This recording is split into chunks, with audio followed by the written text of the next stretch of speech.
Outpost is a British horror film from 2008. It was directed by Steve Barker and written by Rae Brunton. The Scottish couple, Arabella Croft and Ciara Parker, produced the film. The story follows a group of mercenaries hired to escort a scientist to an abandoned World War II bunker in Eastern European war zone. However, something is attacking from the woods as it becomes clear not everything is natural. The film opens in Eastern Europe during the modern day for 2008. We get introduced to our cast of characters. DC, played by Ray Stevenson.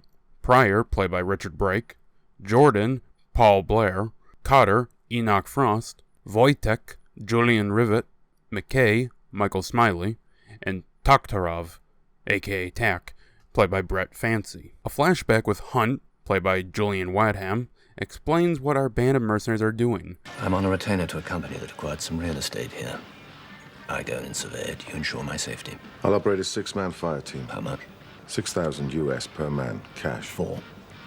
Payable only in my safe return. Hunt wants DC to get a team together for a quick 48-hour mission to retrieve some minerals. With different factions going at each other in the local area, he'll need protection going in. Back in the truck, the mercs discuss their problems with the mission so far. Fucking right, eh? This big fancy company can't pay for a bird, huh? And let those RPGs blow us out the sky like the Red Ghost a couple of months back. Being that this is a film, probably best they didn't take the helicopter. Once close enough, they leave the truck, choosing to proceed on foot through the forest. All is going well until the squad is hit with what I'm guessing is feedback. Jesus!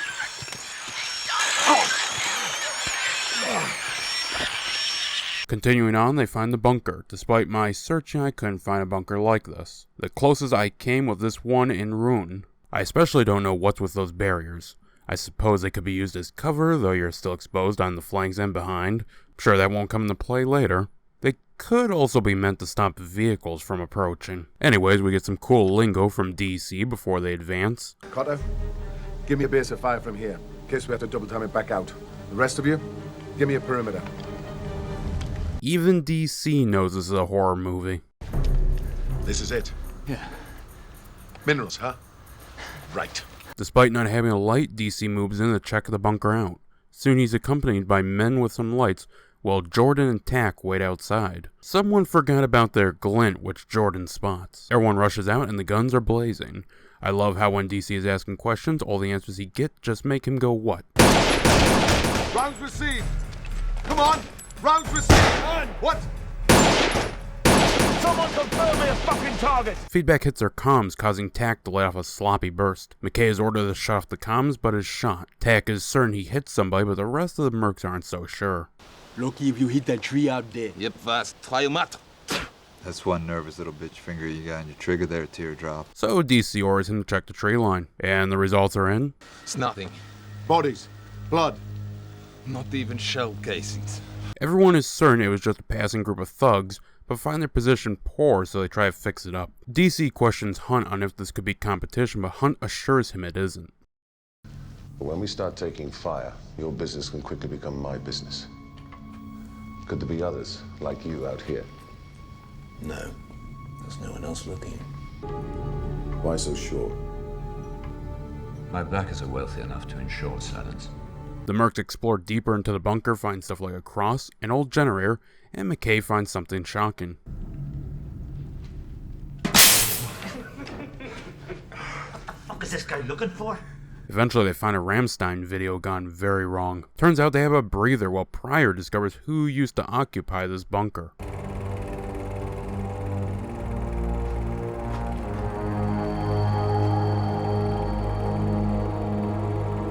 Their breather is alive, but completely gone. A few of the mercs suggest that it was the work of some locals doing ethnic cleansing. DC grills Hunt for information, but he denies the bodies having anything to do with his job. Pryor comes up in the creepiest way to give one of my favorite scenes in the movie. You can say what you like about the Nazis, but they had style. What the fuck are we doing standing at a German bunker? Jordan starts to think it's all about Nazi gold, and DC orders him to dig in. Fall on a money train. They'll be back. So you better watch your asses. All right? Not a lot happens for a bit, apart from some mystery with Hunt texting his bosses, McKay getting sticky fingers as well as playing chess, and Pryor making fun of the fact Jordan is religious. Also, Das Boots give McKay a scare.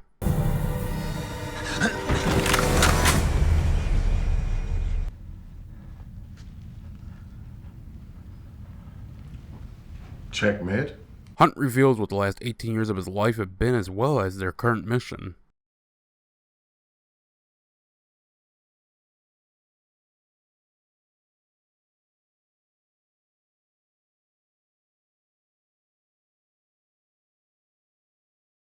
There's a few mistakes here, the big one being that Einstein was never at Trinity, which was actually White Sands missile range. Also, there was only one test. The first test, actually. It was done in 1945. The mission was named Trinity, not the location. Finally, Einstein never stopped his work on the unified field theory. He actually published the work in 1950 in an article in the magazine Scientific American under the title On the Generalized Theory of Gravitation. McKay messes around with the base radio and triggers the Germans' playlist.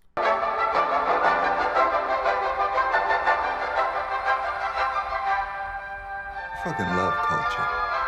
They hear an incoming artillery round, but instead are hit with more feedback and an impressive light show.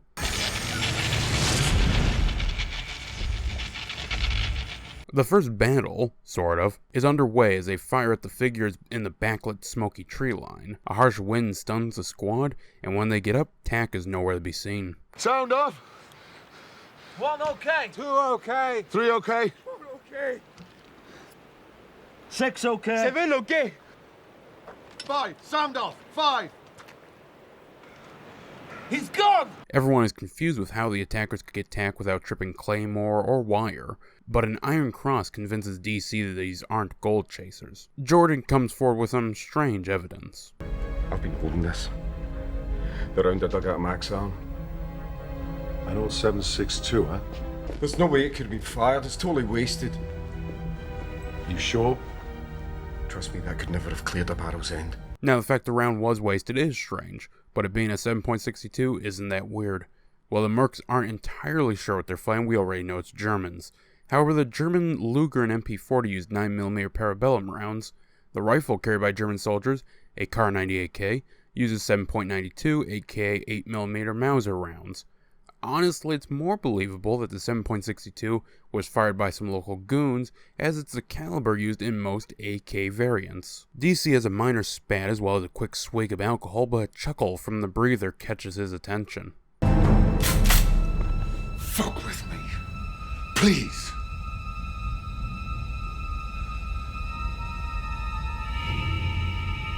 Hunt shows DC the film footage to explain how the Nazi regime investigated the occult. He believes they were using the energy from the generator to essentially get the German soldiers fused with the electric field, making them indestructible. DC wants to leave, but Hunt reveals that all of their families, Hunt's included, will be killed if they go AWOL now. Meanwhile, Tack is alive and not having a good time.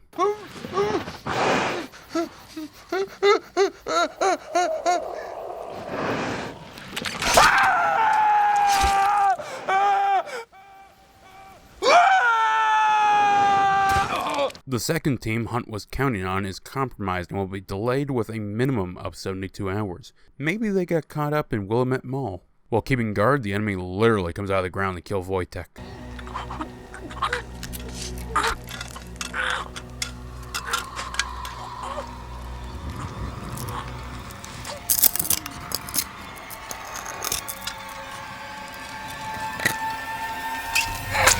At least they returned the bodies. Cotter gets what the Nazis are putting down. It's a message. They own this place. While they prep to leave, Cotter is picked to get Hunt. He doesn't ask any questions, but does have an order for Hunt. Run! If getting pinned to the wall wasn't enough, this German ghost must have been a fan of Queen.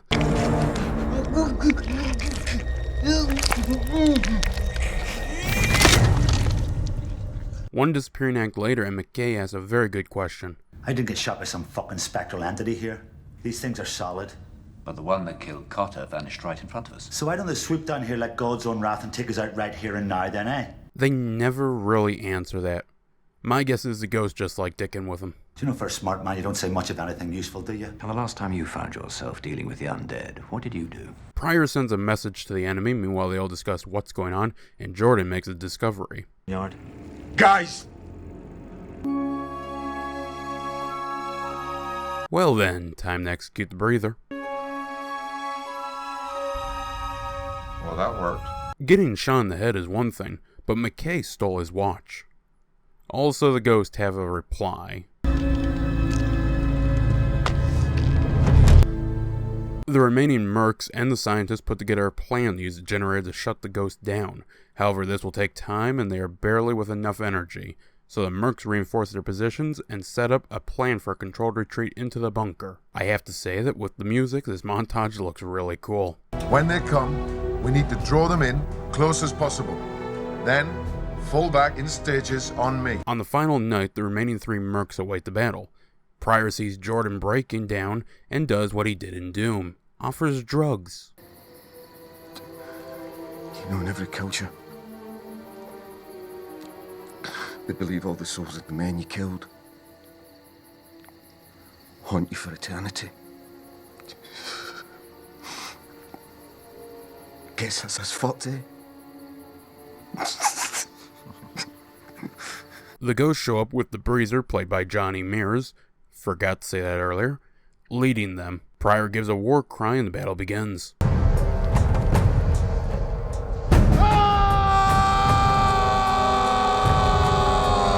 This movie did not have the largest budget, but they did make the most of it. Though they can't kill them, it does seem that the bullets at least slow them down. Retreating into the bunker, the attack continues, forcing the mercs deeper.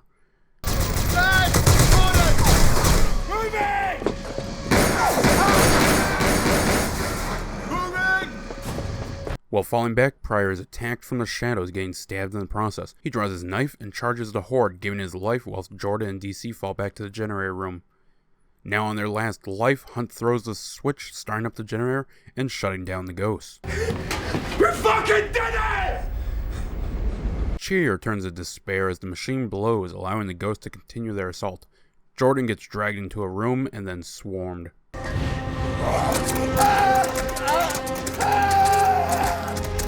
As the music swells, DC is wounded, ultimately falling back into the generator room. Unable to continue from his wounds, he tells Hunt to flee through a vent while he stands his ground. Hunt continues crawling through the vent as DC is killed. Finally, he ends up in the Ramstein room, only to be stared down by the Breezer himself. One mass attack later, and we cut to the second team moving into the bunker.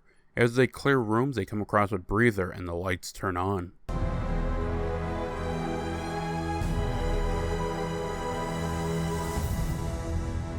Outpost was made on a budget of £200,000, which translates to $281,540, and went on to have a worldwide grossing of $463,377. It was released 11th of March 2008 stateside, oddly enough before Call of Duty World at War was released the same year on the 11th of November 2008. It was filmed in multiple parts of Scotland starting January 8th, 2007. This film was followed up by a sequel as well as a prequel, but I cannot speak to their quality. If you are a fan of Return to Castle Wolfenstein, then you may recognize a few sound effects. When they slam the truck door, it's the sound of trying to open a locked door. Also, when DC pulls out his pistol in the generator room, it's the sound when the player swaps weapons. I have to be upfront with what I think of this film. It is one of the best movies I've reviewed on this channel.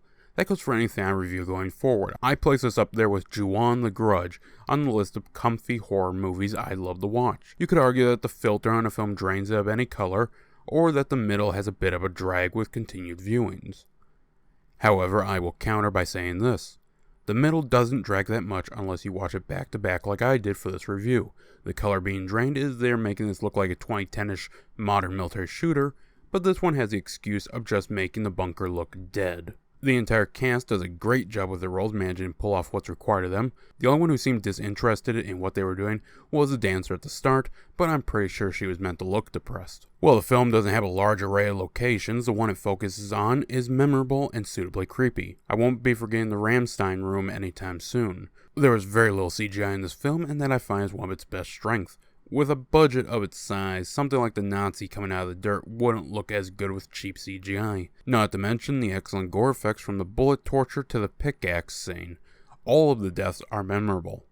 Even though the last time I saw this film was back in 2008-2009, I still remember Jordan's death to this day, even without having to rewatch the movie. While I do question who is operating the fog lights whenever they show up, it is still really impressive to watch as the Germans advance against the Mercs. Though this film came out before the game, I like to think of this as an unofficial Nazi zombie film. The final fight is 4 guys holding out against an advancing horde of undead Nazis, not to mention that just like in later COD zombie entries, we have characters of multiple nationalities. We even have a scientist. Richard Brake, who played Pryor, also played Portman in the 2005 Doom movie. Expect to see that on the channel one day. What really blows me away is how something like The Haunting of Molly Hartley can do so little with $5 million in its budget, but this small film with just over $280,000 in its budget can do so much more. A lot of this film reminded me of the excellent movie Dog Soldiers. While there were some jump scares, it was not as bad as in most cheap horror movies. It was either a threat or it wasn't too loud compared to the rest of the film. Most of the horror comes from very tense moments combined with tight camera angles and brief flashes of movement, much like when Jordan is in the Ramstein room. But it's also very calm horror, such as the breather being creepy and when he gets up to kill McCarty. While some of the Germans are seen in standard uniforms, the one the movie uses the most are ones dressed in trench coats, which is a very simple yet effective way to dress the creatures. Simple and memorable while also being imposing. I will say that while the Mercs couldn't kill the ghost, the bullets did seem to have a slight effect on them. Maybe it disrupted their fusion with the magnetic field, I don't know. Also, this film references the Philadelphia experiment. Now, I can't say if that's true or not, but the theory is terrifying. If you or someone you know is trying to get into horror, but you don't want to scare them with Ju-on, or make them vomit from Hellraiser, show them Outpost. It may not have the happiest ending, but it'll more than likely open a door for them into the fantastic world of horror.